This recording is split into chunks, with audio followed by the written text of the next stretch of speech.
Welcome back to another episode of The Damage Report. I'm John Arola. We've got a big show, not only a little bit more fallout from the weekend and Monday's ridiculous lapse into the racist mind of Donald Trump with his, I would say, I guess a defense of his comments. We're going to respond to that.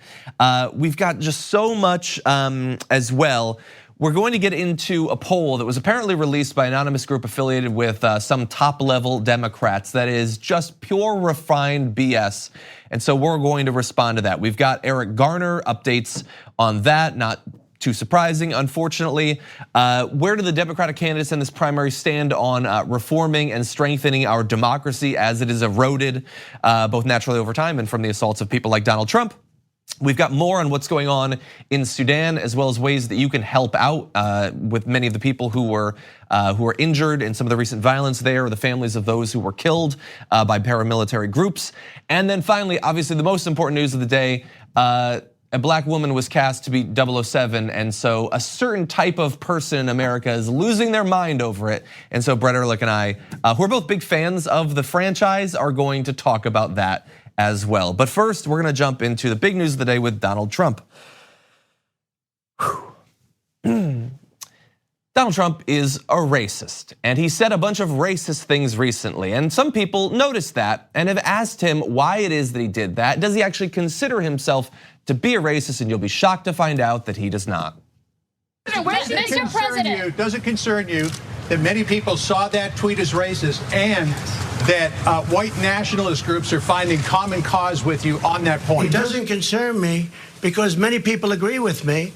And all I'm saying, they want to leave, they can leave. Now, it doesn't say leave forever. It says leave if you want. But what it says, what that says is, if they're not happy with the United States, if they're doing nothing but criticizing us all the time, you see these people walking down criticizing the United States. We just hit the highest stock market in history. All of these incredible manufacturers that are in, these are great business people. They employ many people, and we have workers with us too. They're having the best year they've ever had. Can I say that? Is that a correct statement? Okay, so there's a lot of issues with that there. So first of all, I didn't say forever, they can go there for a fortnight or so and then come back. That's the weirdest sort of like 7-year-old caught in a lie defense where he tries to play with the wording a little bit. That's a grown man with that pathetic defense. I just meant they should go back to their country for a long weekend, perhaps. That's not at all what he meant. The general point that he's just bothered by the fact that these women have an issue with our government, some of our policies, and that they're criticizing it, and he just can't stand for that. Nobody actually believes that's why he's attacking these women. Nobody thinks that the right just can't stand criticism. What was all those Tea Party representatives elected on? We love America and we don't want anything to ever change ever in terms of our policies. No, they had big issues with the economic policy of the US, blah, blah, blah. A lot of their ideology fell apart after a couple years in office, but they came in with some criticisms. You gotta give them that. And in terms of the criticisms, Donald Trump, Parker Malloy pointed this out. Donald Trump wrote a book called Crippled America. He thought it was so bad in this country that the country was crippled, but he doesn't like criticisms of America. And overall, I gotta give credit to Jonathan Ladd on Twitter, who pointed out, like, his point is, if you don't like America, you should get out. And people have been saying that sort of thing for a very long time. Racists like Donald Trump. There's been a lot of activity on Twitter, both regular people and celebrities talking about how often they have been told, people of color, how often they've been told to leave this country. And Jonathan Ladd pointed out that there's really only been one group that hated America that they tried to leave, and it was white Southerners, and it didn't go well for them. So that's the people that tried to leave America. The rest of us, we're very happy to try to make it into the country that it needs to be. But let's go to his primary point there, and that is that it's pointed out to him that white supremacists, white nationalists not only use that language, the sort of language that Donald Trump used over the weekend, but after he said those things, they have lauded those comments, saying, yes, this is what we want to hear. Racists love that sort of language. Now, does that bother him?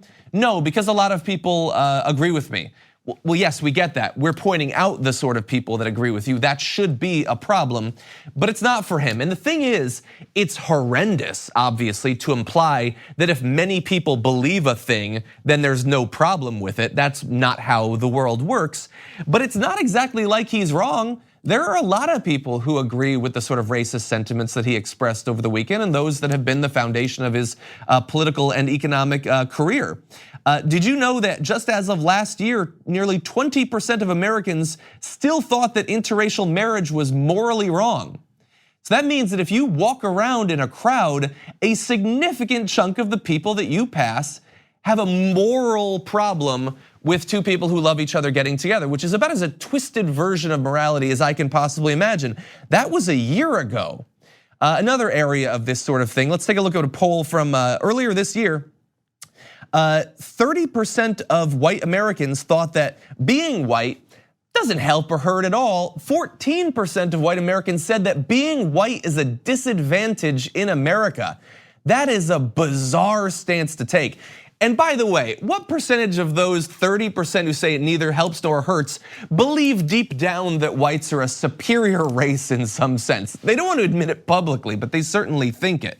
So he is wrong in every way that a person can be wrong, except in that many people agree with him, because we are surrounded by a lot of racism. And it's our job to continue to acknowledge that, because 20 to 30 to 40% of the country both have deep racist beliefs and an inability to ever acknowledge that it exists, or that that our politicians have those beliefs, or that many of our policies and institutions are deeply founded on racism and continue to be.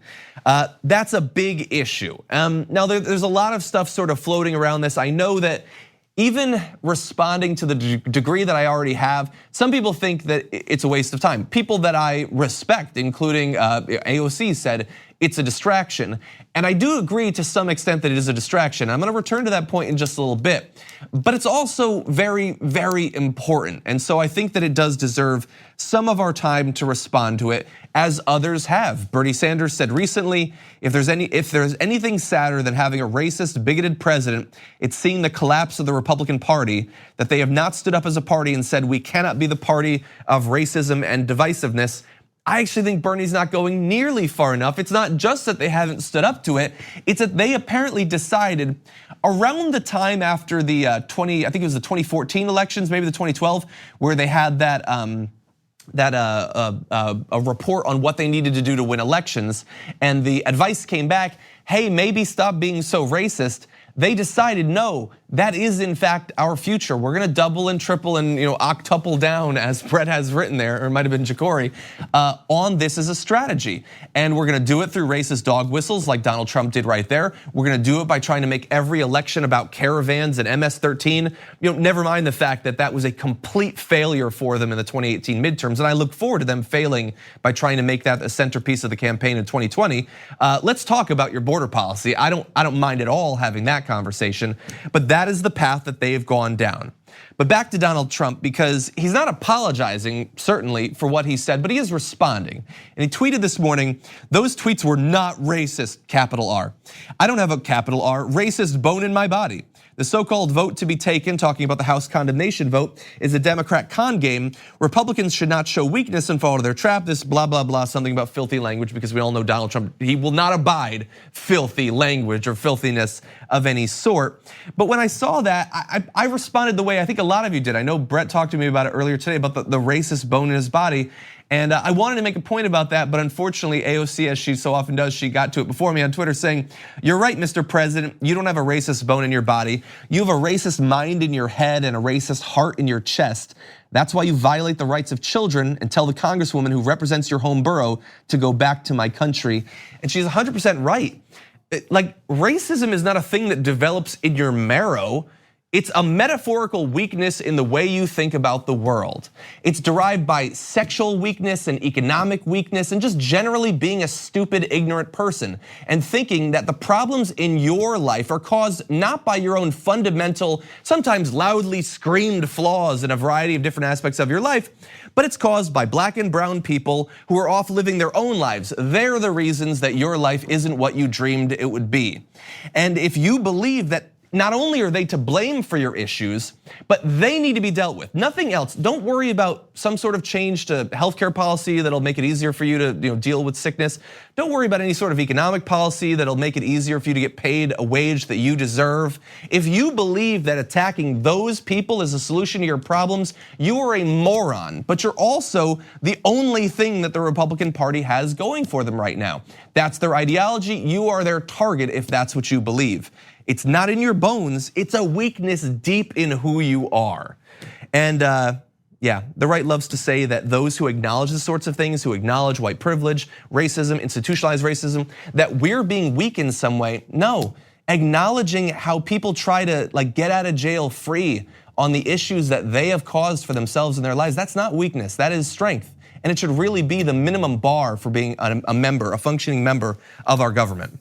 Now, related to this though, I do have to turn to one other topic, and that again has to do with the squad and a particular talking point that Donald Trump is using against them. In his tweets this morning against AOC, Ilhan Omar, and others, Donald Trump used a particular, what seems like a statistic that I have to respond to, because Donald Trump does not come out as the worst person when he's using this. So he said, Congresswomen he'd been talking earlier, it's not important, who I truly believe based on their actions hate our country, get a list of the horrible things they have said. Omar, Representative Ilhan Omar, is polling at 8%. Alexandria Ocasio-Cortez, her name is not Cortez, but we'll pass over it, at 21%. Nancy Pelosi tried to push them away, but now they're forever wedded to the Democrat Party. See you in 2020. Well, that is true, we will see you. But those numbers, Ilhan Omar's polling at 8%? Ocasio-Cortez at 21%, really? They just won an election like 8 months ago. How could Ilhan Omar be at 8% in her district? Oh, because it's not a poll of her district at all? It's not a poll even of all people in the country at all. It is a very carefully crafted, to the extent that we know it was crafted at all, poll designed to destroy Ocasio-Cortez, Ilhan Omar, and others. But the thing is, Donald Trump didn't make this poll. Democrats made this poll. And that is what is so sickening about this. So Daniel Dale provides some more details. Those are not Omar's or Ocasio-Cortez's poll numbers in their districts or in the country. Trump was referring to a poll of white likely voters with 2 years or less of college. Axios published it without saying who did it or provided it, and without full details. And so in this case, Donald Trump is not the worst. Axios is worse than Donald Trump. They're not the worst though, but Axios, which believes that it's a journalistic enterprise, that's what it is. They do reporting. They were given this poll and they're hiding who did it. They're hiding the methodology. Was there methodology? I have no idea. They're simply reporting a poll that was given to them by Democrats who want to undercut Ilhan Omar, Alexandria Ocasio-Cortez, and others. And think about this. Not only are they publishing this anonymous poll that for all we know is completely fraudulent at a time when they're being attacked by Donald Trump in this incredibly racist way, but the Democrats who made this poll decided to release it exactly when AOC and the rest of the squad are being attacked.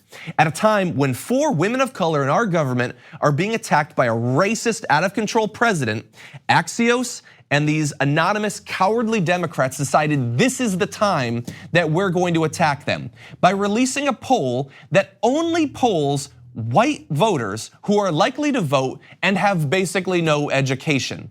And where do they live? We have no idea.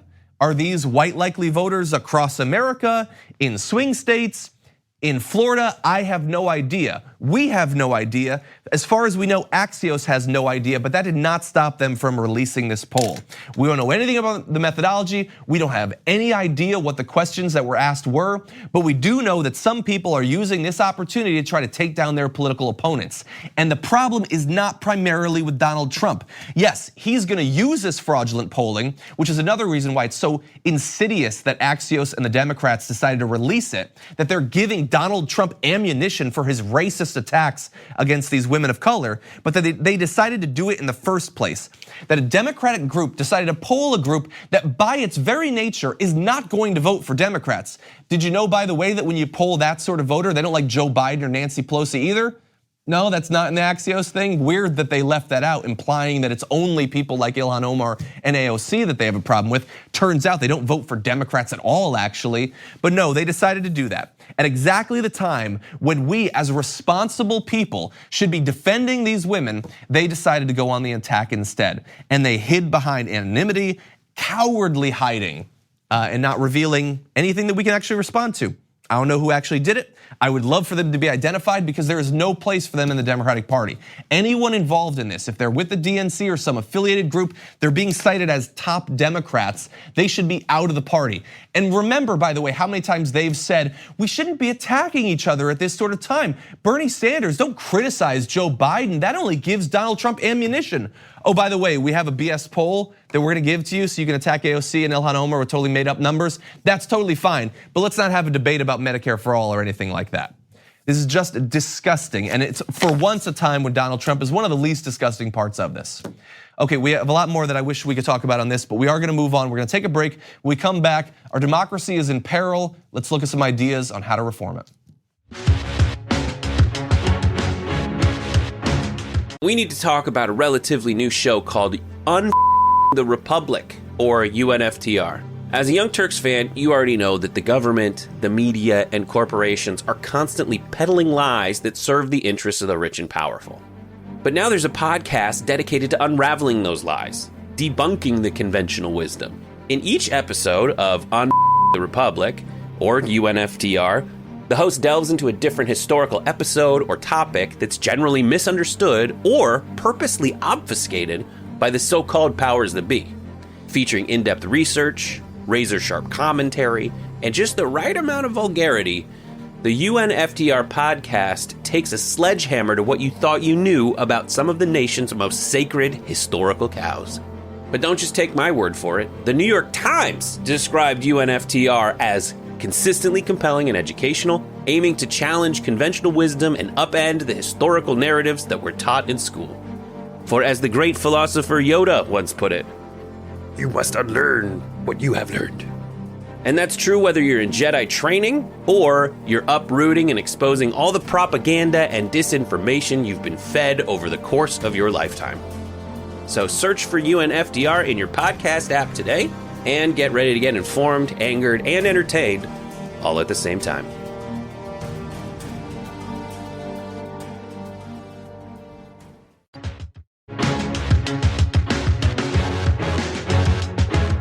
In many ways, our democracy is in desperate need of some changes, but thankfully, some of the Democrats in this primary actually have some plans. And joining us now to help break it down, both the issues that need to be solved and what some of these candidates aim to do about it, we're joined now by author and activist Adam Eichen. Welcome to the Damage Report.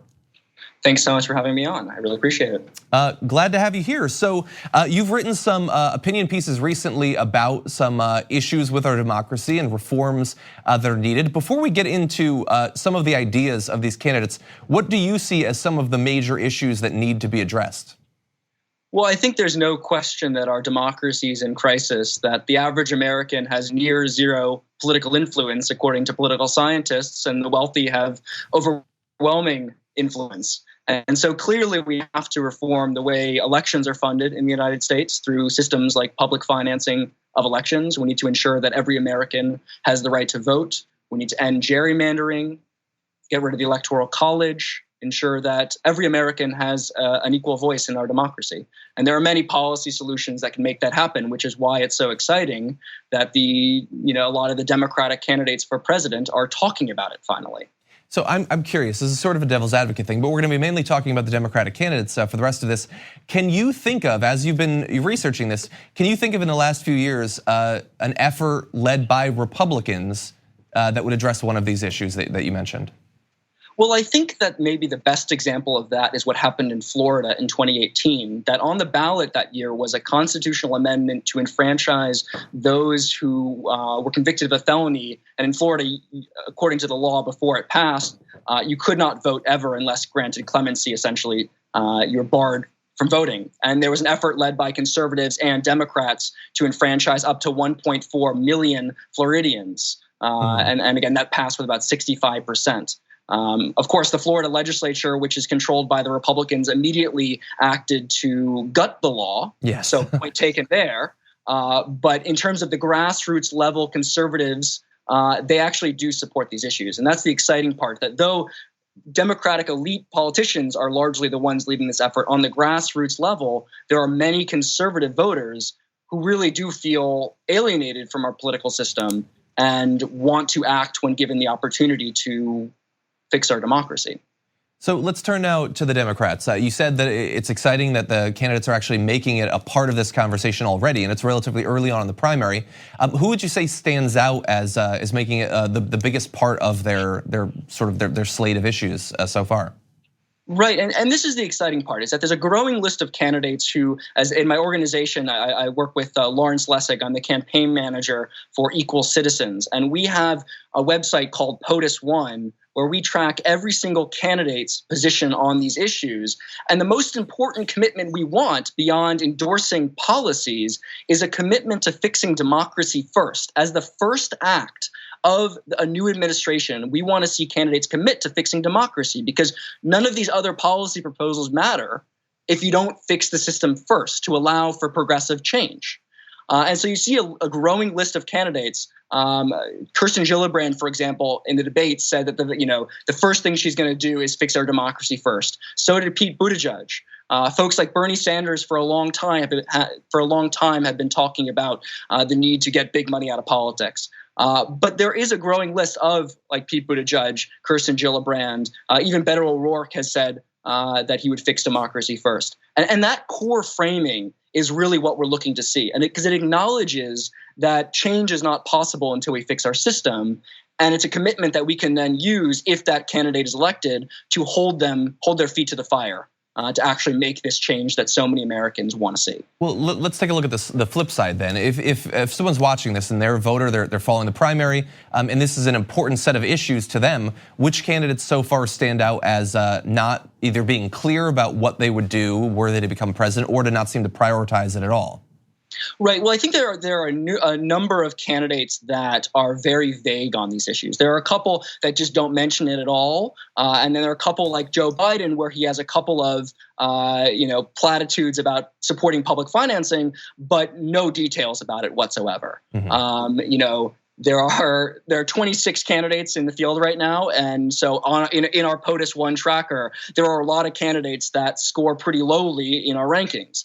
We give each candidate a grade from A to F. Donald Trump has an F for many of the things that he's done to try and to political institutions, like rigging or attempting to at least rig the census, to elevate white political power in our political institutions. But then there are a lot of candidates that really aren't prioritizing this at all, let alone giving space in their policy platform to speaking to this issue that voters care so deeply about. And we're really working hard to push those candidates. Equal Citizens, we're hosting town halls across New Hampshire with presidential candidates to really sit down and talk. So what are your proposals to fixing our democracy? And we've held 2 so far with Andrew Yang and Kirsten Gillibrand, and they've been very well attended. So we look forward to doing more of those in the future. Okay, well, hopefully it will continue to be a part of these debates. We've got debates coming up in less than 2 weeks. And hopefully also, as candidates start to talk about this more, voters will start to think about it and choose candidates based on this. Perhaps as they lay out more of their platforms, maybe we can bring you back on to do a little bit more evaluation in depth. Absolutely. Thank you again for joining us, Adam. We really appreciate it. Thanks so much.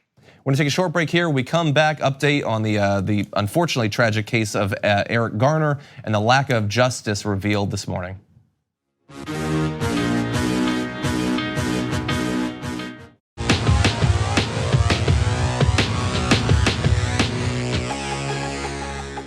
Five years ago, my son said, I can't breathe 11 times. And today we can't breathe. That Officer Pandaleo, and all the officers who was involved in my son's death that day need to be off the force. There you're hearing the voice of Gwen Carr, mother of Eric Garner, responding to the news that either thanks to the Justice Department at large or the influence of William Barr in specific, depending on how you look at this, there will be, shockingly, no justice and no charges, and the officer is going to be just fine, it turns out, after 5 years. I honestly, maybe you agree, I can't believe it's been 5 years. And imagine the mother you saw there, and you should totally watch the entire press conference because she talks about how that this is not the end, that she's going to continue on. She said, "You can see my face right now. You better expect you're going to see a lot more of it in the future." To have waited 5 years for some sort of justice for what happened to her son is just devastating. But let's, just in case you do not know some of the basic details of this, I wanna fill you in. As of this morning, the Justice Department will not be bringing federal charges against a New York City police officer in the death of Eric Garner, just 1 day before the 5th anniversary of his death. Mr. Garner, who was 43 at the time, died on a Staten Island sidewalk on July 17th, 2014, after Officer Pantaleo wrapped an arm around his neck from behind and took him to the ground, and other officers put their weight on him, compressing his chest against the pavement. A medical examiner testified at the disciplinary hearing that the pressure on Mr. Garner's neck and chest set in motion a fatal asthma attack. And like, its entire story is horrendous, but sickeningly, their line is that the chokehold and the pressure didn't kill him, the asthma killed him.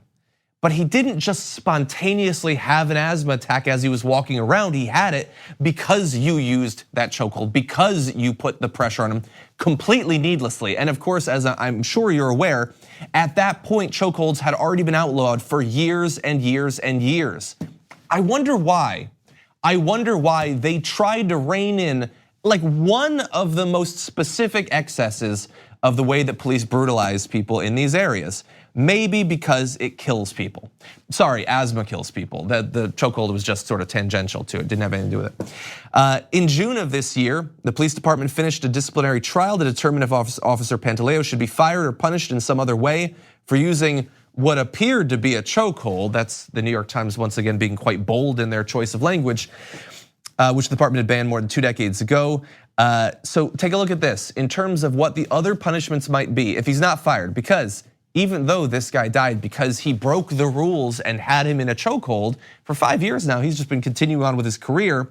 It's now ultimately up to Commissioner James P. O'Neill as the final arbiter of police discipline to decide whether to fire Officer Pantaleo or take less drastic action like docking vacation time.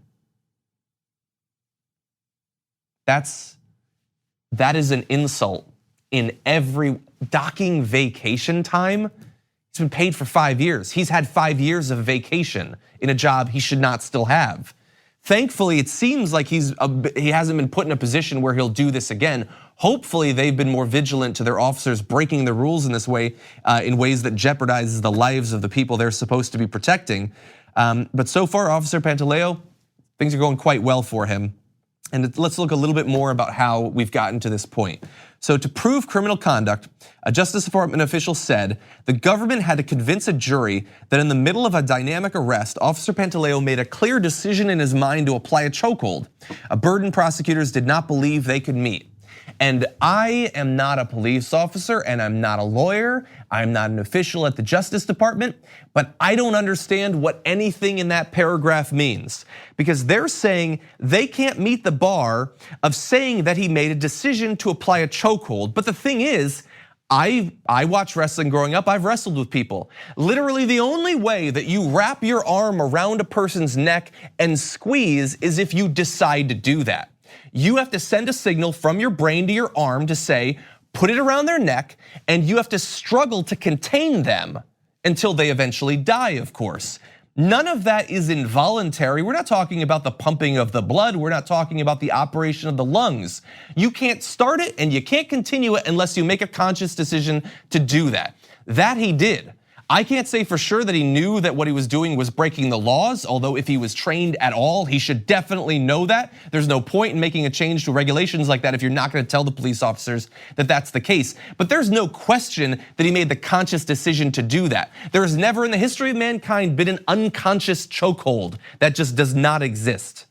But one added layer of insult to it is that while the prosecutors sort of reflected in that statement didn't believe that they could actually make it all the way through this thing, civil rights lawyers said that they should have charges, that there should be a continuing quest for justice. And those civil rights lawyers were overruled by William Barr. As you can see in this headline, Barr sides against civil rights officials in declining to bring charges against NYPD officer in Garner case, which shows that William Barr can't just do a ton of damage in his position in DC. in trying to stop justice, from like ever getting anywhere close to Donald Trump. No, his influence stretches across the country because this horrific man also gets to decide that those civil rights lawyers, they don't know what they're talking about. No charges, no justice. That's William Barr. But I will end by returning to, as we began, Gwen Carr, who's been fighting for half a decade for something like justice, who tweeted, "This is not the end, this is not the end, this is not the end." And it continues, as her quest for justice will also continue, and all those who want to see something like justice in this particular case. He can't be brought back, but perhaps there can be consequences. Okay, we're gonna take a short break. When we come back, more to get to.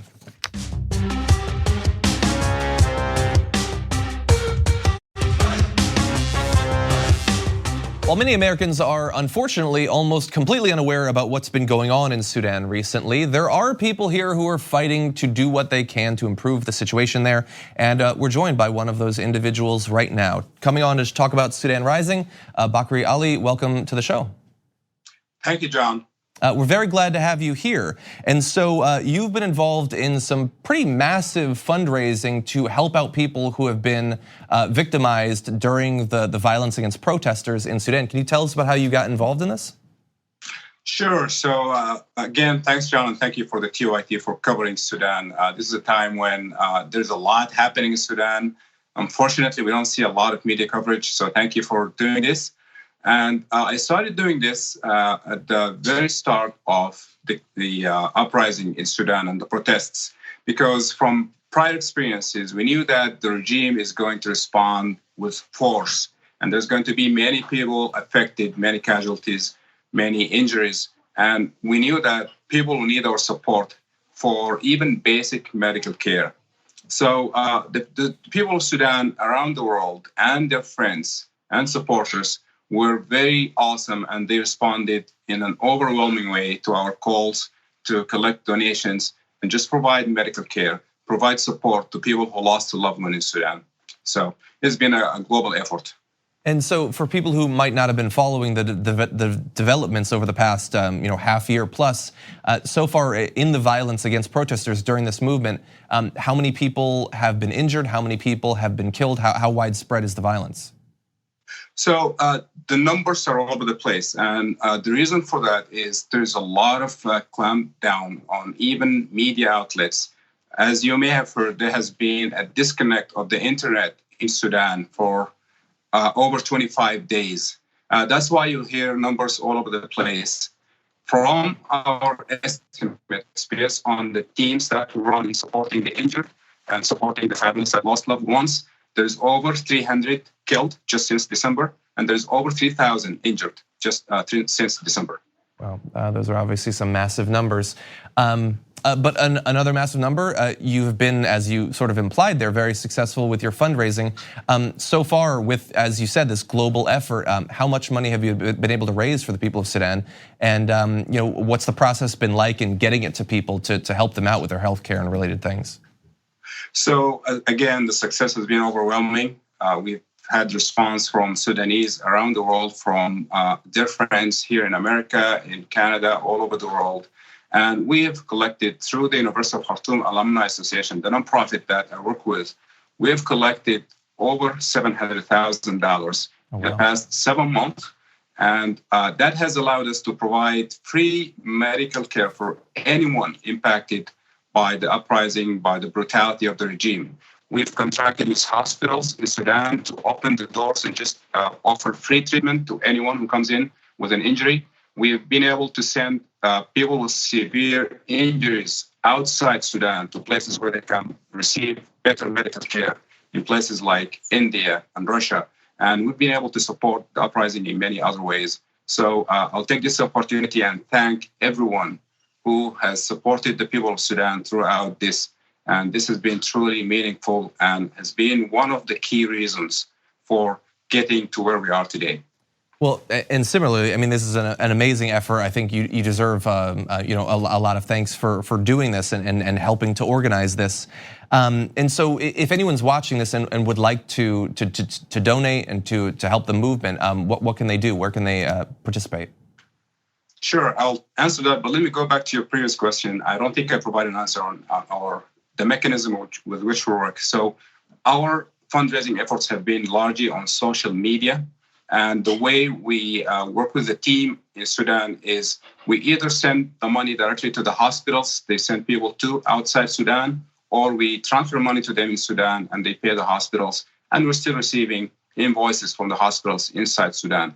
But for anyone who would like to help, we are on Facebook. We have an active fundraising campaign labeled Food and Medicine for Sudan. That's another thing that we supported. As you may have heard, there has been a sit-in at the army headquarters in Khartoum.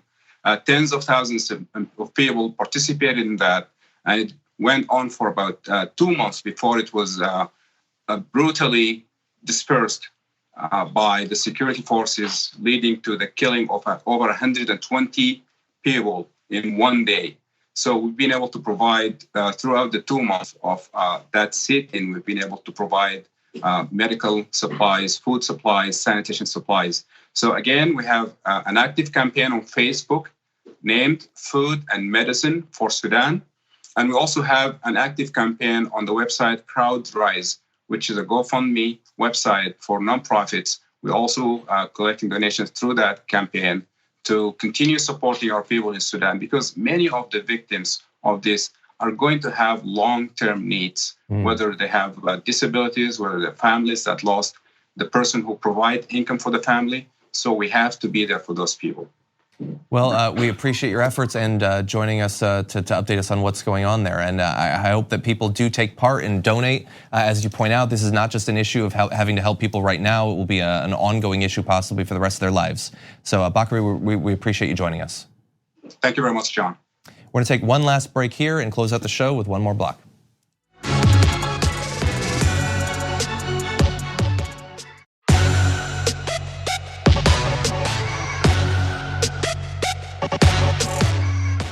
I'm a massive fan of the James Bond movies, and so I've been eagerly anticipating any rumors about the upcoming Daniel Craig movie set to come out in 2020, possibly the last Daniel Craig James Bond. But not everybody is excited about these rumors. A certain type of man lost it over the most recent one, and here it is. The rumor comes from an anonymous source quoted in the Daily Mail. According to the Mail's source, in director Cary Fukunaga's 2020 film, Lashana Lynch takes over the role of 007 after Daniel Craig's James Bond goes into retirement. The Daily Mail reports that Craig also remains a major part of the story. His Bond rapidly comes out of retirement during the film in order to face off against Rami Malek's villain. And the issue there is that Lashana Lynch has made the fatal flaw, the fatal mistake of being a black woman who's going to play 007. And so they've lost it. And as soon as I saw this, I thought that's gonna be his monologue. It's great. It's great. And I only mentioned, we're gonna show you some of Ben Shapiro. I only mentioned him because he's the patron saint of incels and all that. They can't take Jordan this Peterson. sort of thing. Yeah, they can't handle it. Basically, I mean, we talked about this a little bit before, and if you were to write down what you think Ben Shapiro's problem with it is, that is exactly his problem with it. Yeah. Where like something about society changing, man, is keeping you from getting laid. No, it's totally society, man, that's all it is. Women, I'm entitled to them, and I'm a man, and everything that implies that I'm having failures with trying to land a lady is not my own responsibility. It's that she doesn't understand she's my property. Exactly, and I want movies that tell her that she is. So I want to give just brief credit to author John Scalzi, who tweeted, "Prediction: whiny dudes will be shaken and stirred." And they were. So let's show you one. This is Ben Shapiro talking about James Bond. To take a perfectly obvious example, number one, there's this movie trope that a 130-pound soaking wet woman can knock over a 200-pound man who is physically trained. That's absurd. It's absurd in the extreme. One of the things about the Bond series is that Daniel Craig is ripped beyond belief, and he can beat the crap out of anyone, and so that at least that part of the movie is plausible. If you're talking about somebody who's a bowling ball of a human going into other people and breaking them up, that makes a lot more sense. There's less suspension of disbelief along those lines if it turns out that the hero is actually physically large. And that is one aspect of James Bond. And then there's the other aspect, right? Because Bond is about the guns and the girls. When it comes to the seduction of women, there is a very, very large difference between a woman and a man. I'm not even gonna get into the lesbian aspect of this because I don't know if this character is gonna be a lesbian. Let's assume that she's not for a second. Let's assume that she is just black female James Bond, which means that she's betting the most handsome men. That is not in any way a wish fulfillment fantasy for the men who typically watch the Bond films, because disproportionate share of the Bond audience is male. So unless you're completely shifting the character, it makes no sense. It's so many different types of pathetic. Yeah, an attractive, capable woman hunting you down and seducing you, that's not a fantasy for men. First of all, did it weird anyone else out when he said soaking wet woman?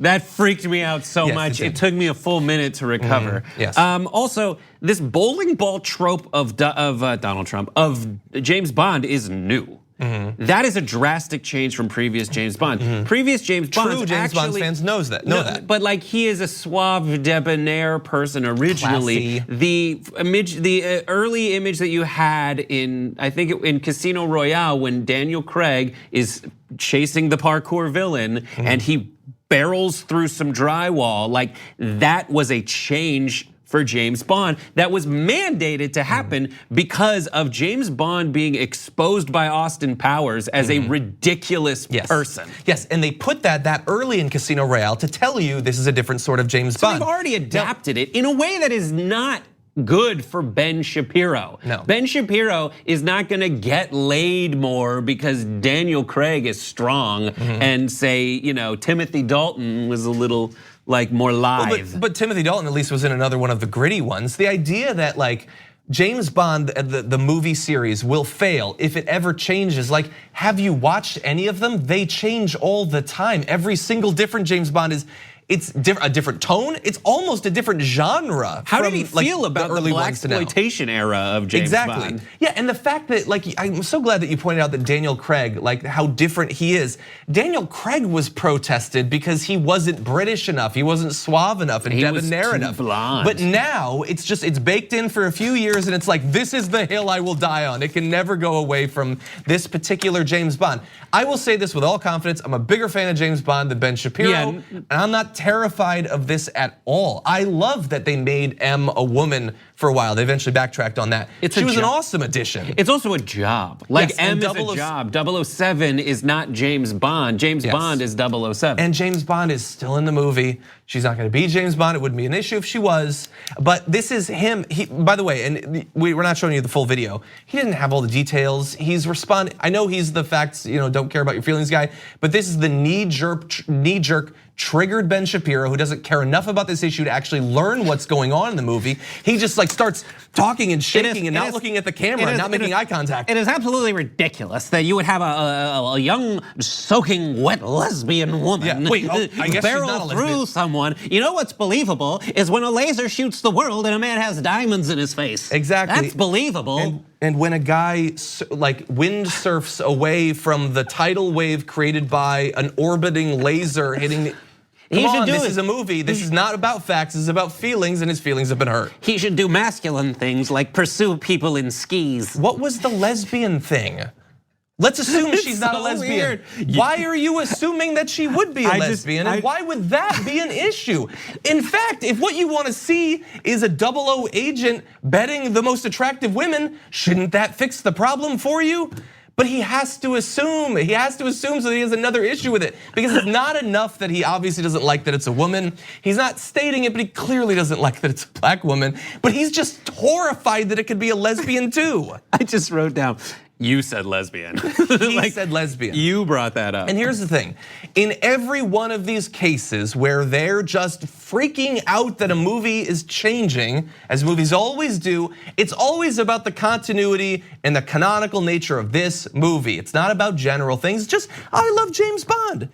And Ghostbusters and all of these things. And it's weird that it's always an issue that women get into any of these movies. It almost seems like that's the real issue. And not that you care that much about Marvel or that much about James Bond or whatever. And they might have some kind of capitalist argument that is bearing out in the women's favor. Like, that's the problem, is they're like, they should default back to let the audience decide. It is not MGM. It is not these studios. It's not, I don't know if it's even still United Artists, but like, it's not those studios that are saying we need to branch out. It is borne out time and time again that the box office bottom line favors blockbuster movies that incorporate women. Exactly. In a way that is not proprietary to the male lead. And here's a crazy thought. I love James Bond, and I want women to like James Bond too.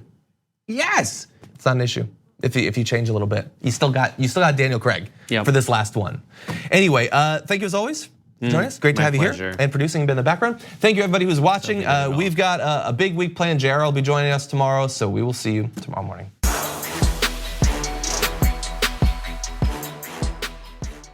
It's time now for a little debate. Obviously, Donald Trump has been dominating headlines over the last few days for his insanely racist attack against 4 women of color in the US government.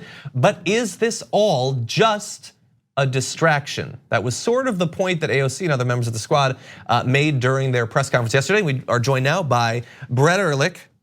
Is this all just a distraction? What a weird framing. Like the reason to call it just. We'll frame it however you want. Right. But just a distraction. Like that term itself feels like a distraction, because a distraction from what? And I think that during that press conference, the squad, which I am having called them now, the squad. I'm fine with it. They like it, I like it. They did a really good job of essentially saying, we are calling this a distraction, and we're using this opportunity of you guys cutting to us to outline our vision for America, which is something that has been lacking from the establishment of the party. So Nancy Pelosi has, for all of the angling that she's done and the ways that she's kind of censured unofficially the behavior of these women, she hasn't offered an alternative in terms of like a well-articulated vision for the party, and that's her job. So that's what they tried to do yesterday when they put together that press conference. And I think in calling it a distraction, you're doing something with this moment. Yeah, and you worded that right. It's you have to have the vision and you have to articulate it well. You have to have both of those things. And even if Nancy Pelosi was on our side on the biggest issues, I wouldn't want her to be the one trying to deliver on it, because she can't communicate those values in the same way that AOC and others can. I think it's fine for, like, I to some extent disagree that it's that talking about it is a distraction, whether we want to use the word just or not. I mean, obviously, the way that they handled that press conference is the way that they've done everything. It's issues focused. Here's our agenda. Here's what we're going to do, and differentiate themselves from Donald Trump on the most substantive of grounds. And that's one of the things that I respect most about them. But Donald Trump is an insane racist, and he's the president, and I despise him. And I don't know if it's a great weakness of mine or a great strength, but I want to wage this war on what is real, what is true, and some of the awful people that are leading us. And so I feel like I had to respond to it this morning. I mean, we then turned to other issues, and we talked about Eric Garner, we talked about Sudan, we talked about James Bond, the 3 biggest issues in the news, obviously. But I agree with the point that there are other issues that he doesn't want us to talk about. And so I tried to, every once in a while, I try to like touch base with reality by just not referencing the news, just what are the important things that we could be forgetting about. And so I just quickly wrote down, his tax plan totally didn't deliver, was a complete waste of trillions of dollars and didn't stimulate the economy. He's working with MBS despite the fact that he hacked apart a journalist. He wants a war with Iran, almost brought us to one just a couple of weeks ago, and is probably going to resume that very soon. He has shredded environmental regulations, doing nothing about climate change, and just to give a big speech about how awesome he is on an issue that he doesn't even accept exists. Pre-existing conditions, he wants to get rid of them. He's supposedly gonna have a healthcare plan that's a couple weeks away. He's been saying that for literally years. Epstein, what is the connection with Donald Trump? We don't know, but he definitely doesn't want us to. The concentration camps continue. They have not in any way been fixed in the past couple of days.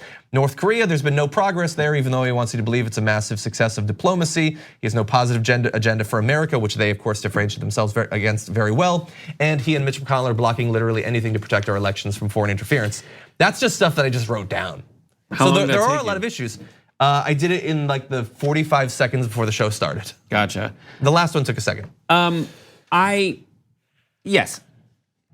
I don't think you have to choose something here. I think what, in terms of like, is it a distraction or something else? You do have to choose your stance on it rhetorically. And I think that look at every time Trump does something like this, these tweets were the worst.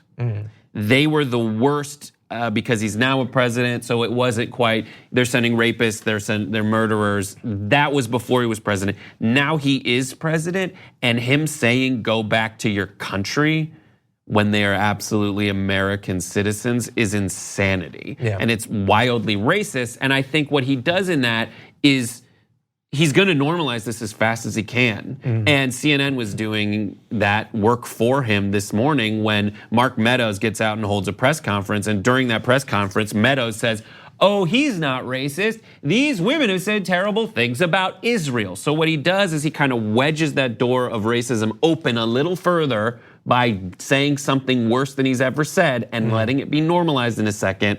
And now he's also established that conversation about, all right, let's compare terrible statements. Yeah. The only problem is if you're on the left, you have this instinct to ground yourself in reality, and people on the right just want to say stuff that they want to say. So when he says, let's compare terrible things these people have said about Israel, then Mark Meadows is referencing something that doesn't exist or is wildly mischaracterized. So the question is, what time do you have to spend? Do you have to spend time setting the record straight? Because who does that affect? And I would say, unfortunately, by what I said about CNN, it has affected mainstream media coverage of things. And that's a problem. Trump saying terrible stuff to his base, who is not going to change anyway, that's not the problem. But Trump and Meadows working together and CNN allowing them to kind of determine what this narrative is in a way that does not at every step of the way point out the ridiculousness of what Trump and his cronies are trying to set as the record, that is a problem that we need to address. Yeah. Super fast, I just want to tag on to the end. Two things that happened this morning, sort of related.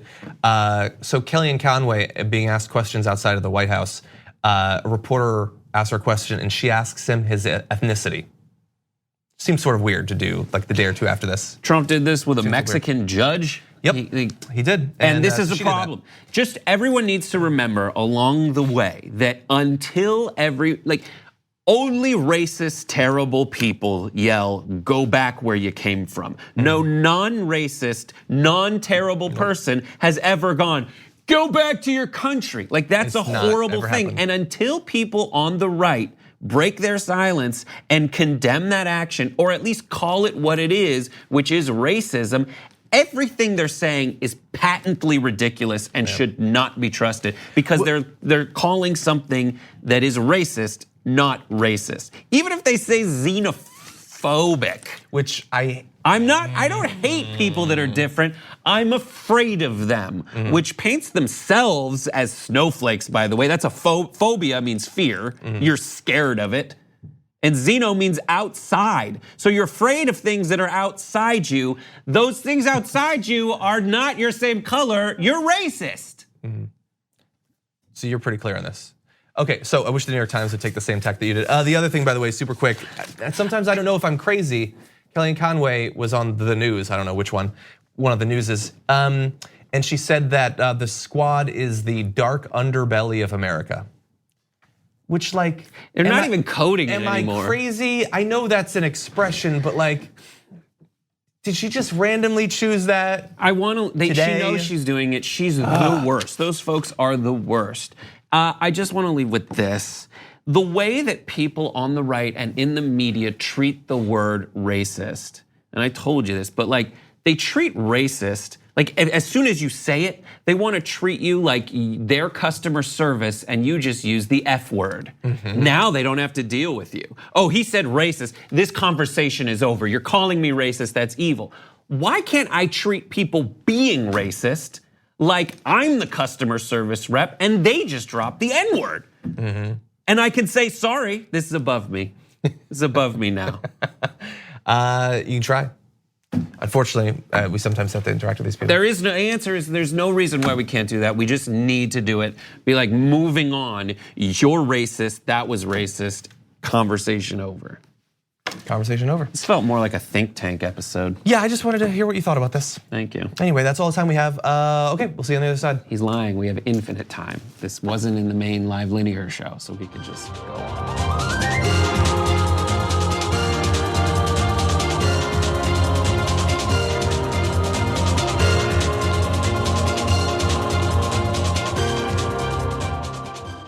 Thanks for listening to the full episode of The Damage Report. Support our work, listen ad-free, access members-only bonus content, and more by subscribing to Apple Podcasts at apple.co/TYT. I'm your host, John Adarola. I'll see you soon.